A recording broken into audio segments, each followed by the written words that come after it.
Hello everyone, स्वागत है आप सबका मेरे चैनल में। आई होप आप सब बहुत अच्छे होंगे। तो भाई कल से जो है बवाल मचा हुआ है वाईटी पे।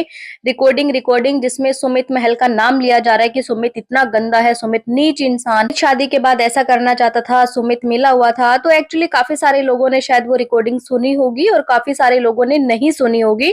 तो मैं उस रिकॉर्डिंग के बारे में यहाँ बता देती हूँ।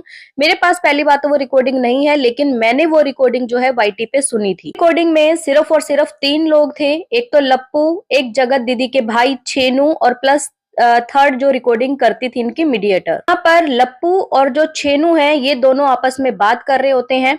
तो लप्पू बोलते हैं छेनू से कि तेरी बहन ने मेरा हुतिया काटा है, तो क्या मैं उसको ऐसे ही जाने देता। तो वहां पर छेनू ये कहते हैं कि अगर मेरी बहन ने तेरा हुतिया काटा है तो क्या तू उसको फिर बदनाम करेगा। तो वहां पर फिर लप्पू ये बात बोलते हैं कि तू ये मत सोचियो कि मैं अकेला हूं, मेरे साथ जो है सुमित भी है, सुमित मेरे साथ ही है। और सुमित ने तो ये तक बोला था तेरी बहन के लिए, तेरी बहन के साथ हम दोनों मिलके 3 डैश करेंगे। तो आप लोग समझ गए होंगे, मैंने लिख भी दिया है क्या करेंगे। अब मैं इस रिकॉर्डिंग के पीछे का सच बताती हूँ। जब ये रिकॉर्डिंग आई थी ना, ये रिकॉर्डिंग कोई आज की नई नहीं है। इस रिकॉर्डिंग को बहुत पुरानी रिकॉर्डिंग्स में से निकाल के यूज किया गया है एज ए हथियार। वो कहते हैं ना कि जब घी सीधी उंगली से ना निकले तो उंगली को टेढ़ी करना पड़ता है। तो सेम इन्होंने यही पैतरा अपनाया है। पहले इन्होंने सुमित जी से रिक्वेस्ट करी शादी के लिए कि आपको शादी करनी चाहिए, हम इनको मनाएंगे, देखो हो सकता है कि आने वाले टाइम में गुड न्यूज भी मिल जाएगी। लेकिन जब वो नहीं माने तो इन्होंने देखा कि भाई अब जो है और कुछ बचा नहीं है, सिर्फ और सिर्फ इस आदमी को बदनाम करना है। ये कैसे साफ सुथरा यहाँ से निकल सकता है, इसको भी तो पकड़ना है ना। मेन कल्प्रिट इसी को बनाना है, सारा ठीकरा इस आदमी के सिर पे ही फोड़ना है। ताकि वो जो मीडिएटर है वो इस पुरानी रिकॉर्डिंग को निकाल के लाई और एक हाइप क्रिएट कर दी। कल बहुत सारे लोग ऐसे थे जो पूछ रहे थे बताइए ना रिकॉर्डिंग कहाँ है। और वो उन्होंने क्या किया कि इस रिकॉर्डिंग को वायरल भी किया इंस्टा पे। क्या ये आप मुझे डीएम कीजिए, मैं आपको देती हूँ। काफी सारे लोगों को उन्होंने दी भी। जिन लोगों के अंदर दिमाग था उन्होंने उस रिकॉर्डिंग पे विश्वास नहीं किया, और जिनके अंदर नहीं था सिर्फ एक लाइन सुनी जो लास्ट में मैंने बोला कि हम दोनों मिलके जो है इसके साथ ऐसे कर देंगे बाद में, उसके ऊपर लोग भड़क गए। लेकिन किसी ने एक बार भी ये नहीं सोचा कि वो जो रिकॉर्डिंग थी उसमें सुमित महल तो थे ही नहीं। सुमित महल का उसमें 1 सेकंड की भी वॉइस नहीं है।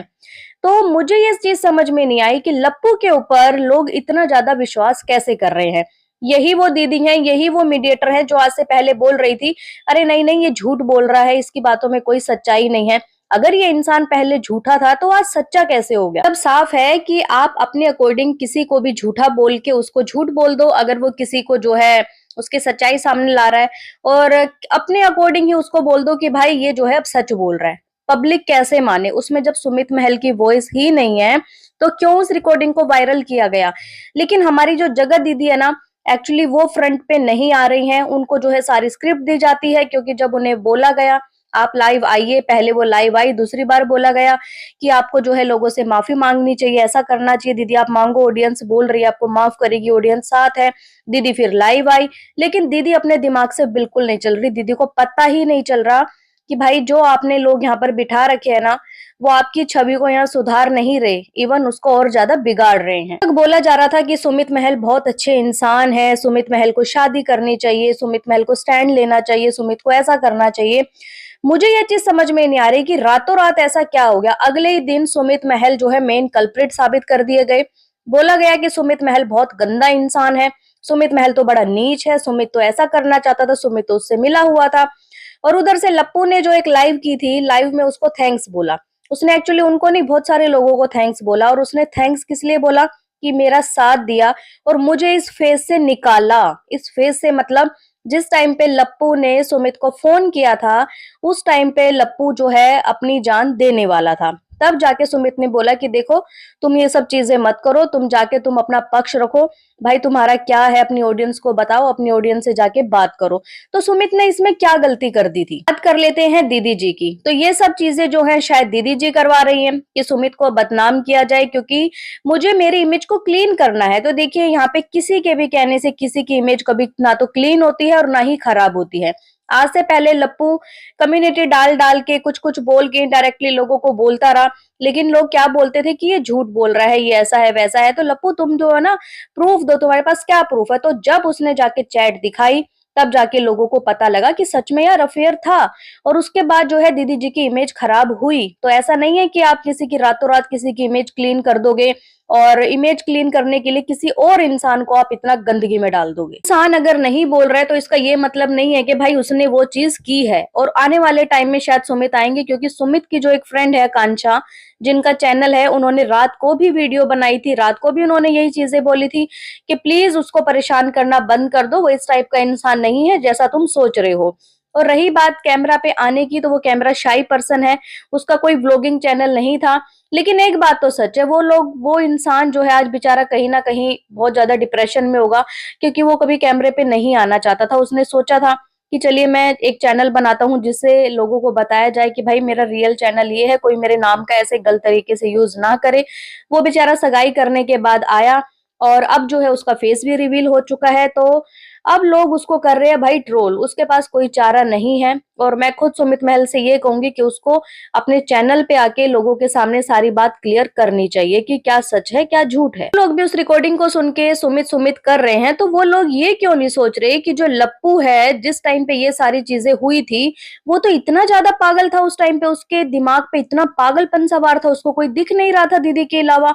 उसने तो यहाँ तक ये चीजें भी बोली थी कि मंदिर में हाँ हमारी शादी हो गई है, तो क्या सच में उसकी शादी हो गई है? अगर उसकी बातों को, सारी बातों को सच माना जाए, तो भाई इसका मतलब तो फिर सारी चीजें सच हैं। तो सिर्फ एक चीज को पकड़ के लोग ये क्यों बोल रहे हैं कि हाँ इसने ऐसा बोला था। और ये बात तब की है, मैं आपको बता दूं, जब मनीषा के साथ जो है मीडिएटर की बात हुई थी, उन्होंने वो रिकॉर्डिंग अपने चैनल पे डाली थी।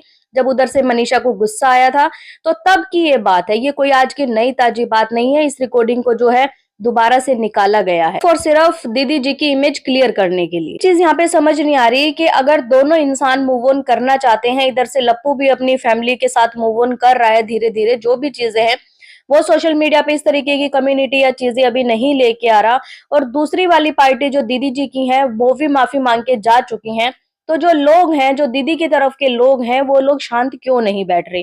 उनको एक्चुअली क्या चाहिए? क्या वो यही चाहते कि ब्लैकमेल करके सुमित से जो है उनकी शादी करवाई जाए? क्योंकि लप्पू अपनी वाइफ के साथ जो है आने वाले टाइम में मतलब अपनी लाइफ को स्पेंड करने वाला है, या फिर जो भी कह लीजिए अच्छा फ्यूचर उसका होने वाला है।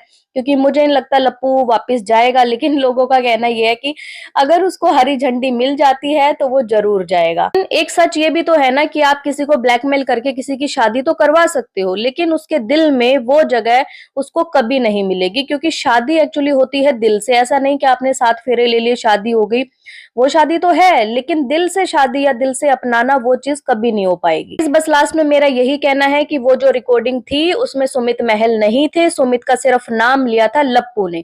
उसी के आधार पे जो है सुमित को इस टाइम पे बदनाम किया जा रहा है। और अगर हाँ सुमित की कोई ऐसी रिकॉर्डिंग उसके विद वॉइस के साथ आती है ना, तो खुद रिएक्शन चैनल्स जो हैं आके उनके लिए आवाज उठाएंगे कि हाँ तुम गलत थे, तुम्हारे दिमाग में इस तरीके की गंदगी थी। बात करते हैं प्रूफ की, तो प्रूफ के आधार पे अगर हम बोलें तो उसमें सुमित महल थे ही नहीं, तो कैसे मान सकते हैं कि भाई सुमित ने ये बात बोली होगी कि भाई हम दोनों लोग मिलके इसके साथ जो है 3 डैश कर लेंगे। आप लोगों का क्या कहना है इस वीडियो पे, कमेंट करके मुझे जरूर बताएं। और जो रिकॉर्डिंग थी वो मैंने सारी आपको बिल्कुल पॉइंट टू पॉइंट बता दी है, सिर्फ छोटी सी ही रिकॉर्डिंग थी। आई थिंक वो 30 सेकंड या 40 सेकंड की सिर्फ वो रिकॉर्डिंग थी। चलिए गाइज, मिलते हैं आपसे फिर एक न्यू रिएक्शन वीडियो में, तब तक के लिए बाय।